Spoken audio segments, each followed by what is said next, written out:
নমস্কার, জয় গুরু। ঠাকুর তার সারা জীবন ধরে যে জিনিসটিকে মানুষের মধ্যে, পশু পাখি গাছপালার মধ্যে বিলিয়েছেন তা হলো প্রেম বা ভালোবাসা। শুধুমাত্র মানুষের জন্যই তার ভালোবাসা ছিল না, পশু পাখি গাছপালা সকলের জন্যই তার ভালোবাসা ছিল। আজ তারই কয়েকটি ঘটনার কথা উল্লেখ করব। ঠাকুর একদিন নিজ বাড়ি থেকে কাশীপুরের দিকে যাচ্ছিলেন। সেই সময়টা ছিল বর্ষাকাল, সেই দিনটাও ছিল বৃষ্টির দিন। ঠাকুর যখন রাস্তা দিয়ে যাচ্ছেন তখন দেখলেন বর্ষার জলে কতগুলো ছোট ছোট পোকা জলে ভেসে যাচ্ছে। তাদেরকে ভেসে যেতে দেখে ঠাকুর নিজেকে স্থির রাখতে পারলেন না।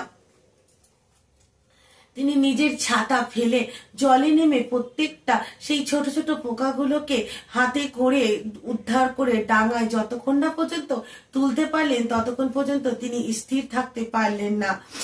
এইভাবে ঠাকুর পশু পাখিকে সেবা করে যেতেন। আরো একদিন ঠাকুর বারান্দায় বসে আকাশে দুটো পায়রাকে দেখছিলেন, তারা খুব সুন্দরভাবে উড়ছিল। এই দৃশ্য দেখে ঠাকুর মোহিত হয়েছিলেন।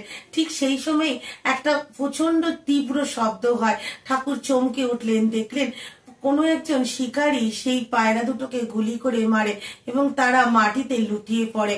এই দৃশ্য দেখে ঠাকুর আর স্থির থাকতে পারলেন না। তিনি মাটির মধ্যে গড়াগড়ি খেতে শুরু করলেন, অসম্ভব কান্নাকাটি শুরু করে দিলেন। সেই পায়রাগুলোর যন্ত্রণা যেন তিনি অনুভব করছিলেন।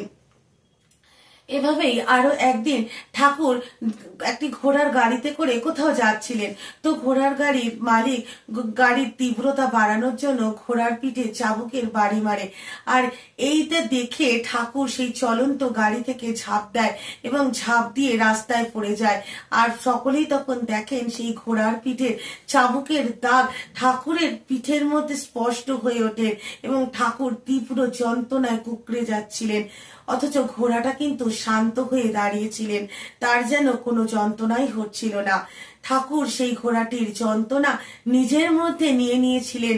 এই ছিলেন ঠাকুর, এই ছিলেন তার প্রেম, যা তিনি সারা জীবন ধরে বিলিয়েছিলেন। তিনি একটি গাছের পাতাকেও অনেক বিনা কারণে কখনোই ছিঁড়তেন না, বা কেউ ছিঁড়লে তিনি কষ্ট পেতেন। যদি কোনো সময় ঝড় বৃষ্টিতে কোনো গাছের ডাল ভেঙে যেত তাহলে তিনি পরদিন সকালে সেই গাছের ক্ষত স্থানে গোবর সার দিয়ে তাকে ব্যান্ডেজ করে দিতেন। তিনি গাছটাকে যতক্ষণ না পর্যন্ত তার আবার নতুন করে পাতা গজায় প্রত্যেকদিন তার খেয়াল রাখতেন। এভাবেই ঠাকুর সারা জীবন ধরে ভালোবাসাকে বিলিয়ে দিয়ে গিয়েছেন। আর এই ভালোবাসায় তিনি মানুষের কাছে আজ পরম প্রেমময় শ্রী শ্রী ঠাকুর অনুকূলচন্দ্র রূপে প্রতিষ্ঠিত হয়েছেন। তাই ঠাকুরের প্রেম আজও তিনি বর্ষণ করে চলেছেন। যুগ যুগ ধরে এই ভালোবাসা তিনি বর্ষণ করে যাবেন। সকলে ভালো থাকবেন। নমস্কার, জয় গুরু।